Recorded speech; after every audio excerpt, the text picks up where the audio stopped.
السلام علیکم ناظرین، امید کرتے ہیں کہ آپ لوگ ٹھیک ٹھاک ہوں گے۔ ساتھ میں آپ سب لوگوں کو رمضان مبارک۔ آج ہم اپنی ویڈیو میں یہ جاننے کی کوشش کریں گے کہ کن وجوہات کی بنا پر لوگ کسی کو نظر انداز کرتے ہیں۔ اور آج کی ویڈیو کا سوال، اس سے پہلے پچھلی ویڈیو کے سوال کا جواب بھی سن لیں۔ آپ لوگوں نے عقل ذرا بھی لگانے کی کوشش نہیں کی۔ لاسٹ ویڈیو کے سوال کا جواب تھا جی لگا کر ون کو کون کر کے، اور آج کا سوال ہے آج تو یہ تھوڑا ہے کل یہ بڑھ جائے گی، جو وقت نکلے نہ یہ ٹھہرے نہ یہ جگہ گہرے، تم جو دیکھو تو پاؤ اسے، تم جو مانگو نہ پاؤ اسے، بوجھو کیا؟ ذہن لگائیں اور کمنٹ باکس میں اس کا جواب لازمی دیں۔ اور آئیے اب ٹاپک کی جانب بڑھتے ہیں، مگر ٹاپک کو آگے بڑھانے سے پہلے سب سے پہلے آپ لوگوں سے گزارش ہے کہ ہمارے چینل کو سبسکرائب کیجئے، نوٹیفیکیشن بیل کو ہٹ کیجئے۔ پوائنٹ نمبر 1، اپنی توجہ کے انتظار میں رہنا۔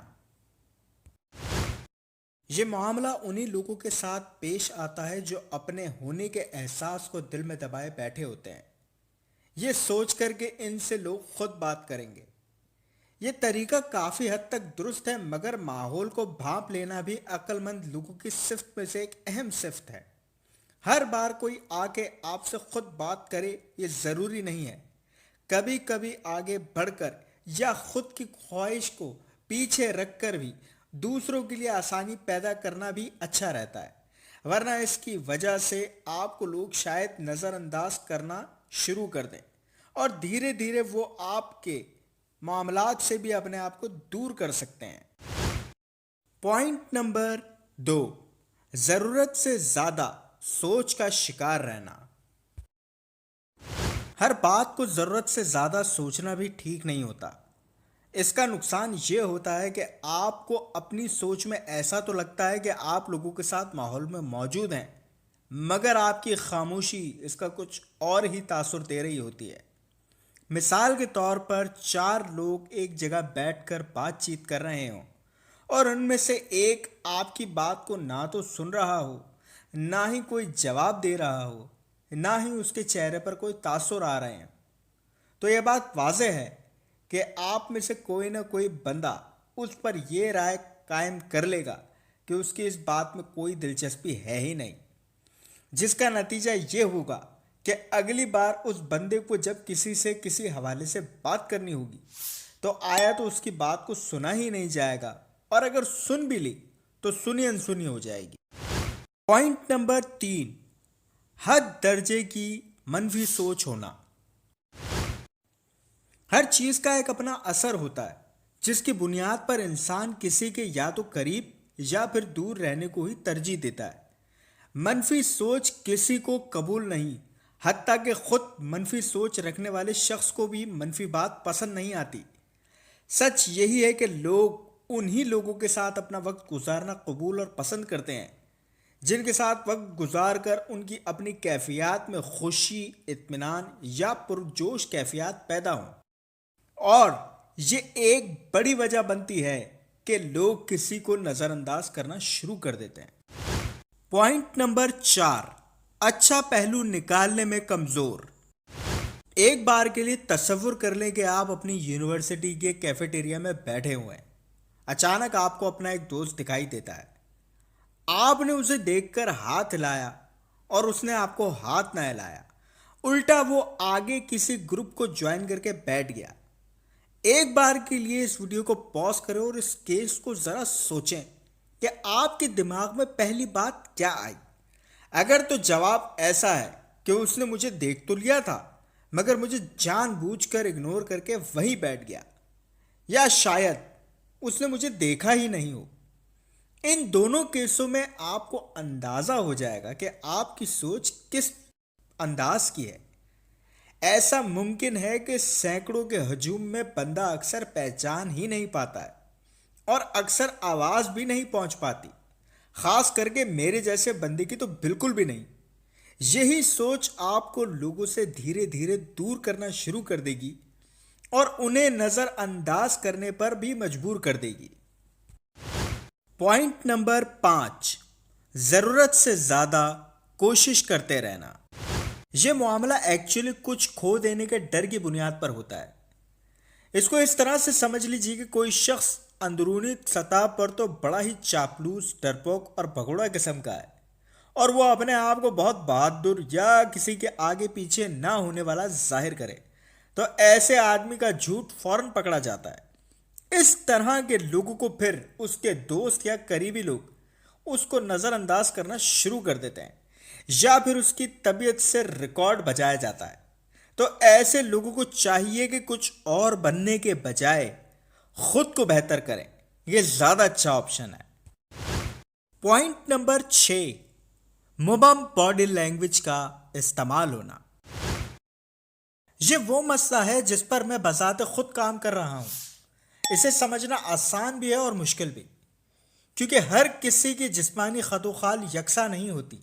ہاں، مگر کچھ پوسچرز ایسے ہوتے ہیں جس سے کسی بھی شخص کو بآسانی یا تو دور یا پھر قریب کیا جا سکتا ہے۔ مثلا جھکے ہوئے کندھے، پیروں یا ہاتھوں کا تھر تھر کانپنا، یا پھر پورے جسم کا جھکا ہوا رہنا۔ ایک اور بات، اونچی آواز یا غصیلے انداز کا ہونا۔ یہ سب وہ علامات ہیں جس سے اندازہ لگایا جا سکتا ہے کہ سامنے والا آپ سے گفتگو کرنے میں بالکل بھی دلچسپی نہیں رکھتا۔ یہی وجہ کافی ہے کسی بندے کو نظر انداز کرنے کے لیے۔ پوائنٹ نمبر 7، کسی مدعے کو صحیح ڈھنگ سے نہ سمجھ پانا۔ اس سے فرق نہیں پڑتا کہ آپ کس جگہ پر ہیں، مگر سوشل کیوز ہر مقام پر پائے جاتے ہیں۔ کچھ نہایت آسان ہوتے ہیں، کچھ تھوڑے مشکل اور کچھ دشوار ترین۔ اگر آپ ماحول کو صحیح انداز سے نہ سمجھ پائیں تو پھر یہی آپ کے لیے مشکلات کا باعث بن سکتے ہیں۔ جیسے کہ آج آپ کا بڑا دل کر رہا تھا کہ سب کے ساتھ مذاق مستی کی جائے، مگر جب آپ اپنے گروپ میں گئے تو کچھ ماحول آف تھا اور آپ نے جاتے ہی دھڑا دھڑ ان لوگوں کے ساتھ مذاق شروع کر دیا جو عموماً مستی کرتے ہیں، مگر اس وقت ان کا مائنڈ کسی بات سے آف تھا۔ آپ سمجھ سکتے ہیں کہ اس کے نتائج کیا ہوں گے۔ لوگوں سے ان کے خواہش کے مطابق بات کریں، نہ کہ اپنی خواہش کے مطابق، ورنہ ایسے فرد کو نظر انداز کر دیتی ہے دنیا۔ پوائنٹ نمبر 8، پرکشش شخصیت بننے کی کوشش کرنا۔ پرکشش شخصیت ہر شخص کو پسند ہوتی ہے، مگر یہ مثال تو آپ نے سنی ہی ہوگی کہ کوا چلا ہنس کی چال، اپنی چال بھی بھول گیا۔ پرکشش لوگوں کی شخصیت عموماً نمایاں ہوا کرتی ہے، مثلا پر اعتماد شخصیت کا ہونا، چاہے حالات کیسے ہی کیوں نہ ہو۔ مگر کاپی کرنے والے لوگ اس کا استعمال غلط انداز سے کرتے ہیں۔ ان کا فاصلہ آموز انداز دوسروں کو ان سے دور کرتا ہے، کیونکہ آپ اپنی جان میں یہ سوچ رہے ہوتے ہیں کہ آپ بہت ہی پرکشش لوگوں کی طرح پیش آ رہے ہیں، مگر آپ لوگوں کو اپنے آپ سے دور کر رہے ہیں۔ لوگوں کو آسانی دیجیے، آپ خود محسوس کریں گے اپنی عزت ان کے دلوں میں۔ پوائنٹ نمبر 9، بار بار سوالات کرنا۔ یہ معاملہ کسی بھی چیز کی انسیکیورٹی کے اعتبار سے آ سکتا ہے، اور پھر آپ اسے اوور کم کرنے کی جستجو میں لگ جاتے ہیں۔ حالانکہ آپ کا ارادہ بہت اچھا ہے، مگر آپ کی اس جستجو میں آپ دوسرے لوگوں کو پریشان کر ڈالتے ہیں۔ اس وجہ سے نہیں کہ آپ پریشانی کا شکار ہیں، بلکہ اس لیے کیونکہ آپ بہت زیادہ اپنے بارے میں دوسروں سے پوچھ رہے ہیں۔ ایسا کام میں خود کر چکا ہوں۔ یہ بہت ہی پیچیدہ مسئلہ ہے جس کی وجہ سے لوگ آپ سے دور ہو جاتے ہیں۔ پوائنٹ نمبر 10، اپنے جوابات کو طویل کرنا۔ مستقل نظر انداز رہنے والے لوگوں میں یہ خرابی آ جاتی ہے کہ جب ان سے سوال کیا جاتا ہے تو ان کا جواب کافی طویل ہوتا ہے۔ مثال کے طور پر سوال کیا جائے کہ آج آپ کیا کر رہے ہیں، اور جواب دیا جائے کچھ نہیں، بس کچھ دوستوں کے ساتھ باہر جاؤں گا۔ یہ بہت ہی شاندار جواب ہے، کیونکہ اس میں اگلے سوال کی گنجائش ہے اور کنورسیشن دو طرفہ ہونے کے بھی امکانات بہت زیادہ ہیں۔ مگر اب اسی جواب کو کوئی کھینچ کر 10 سے 15 منٹ کا کر دے تو پھر لوگ سو جائیں گے۔ یہی وجہ ہے کہ پھر لوگ ایسے بندے کو نظر انداز کر کے نکل جایا کرتے ہیں۔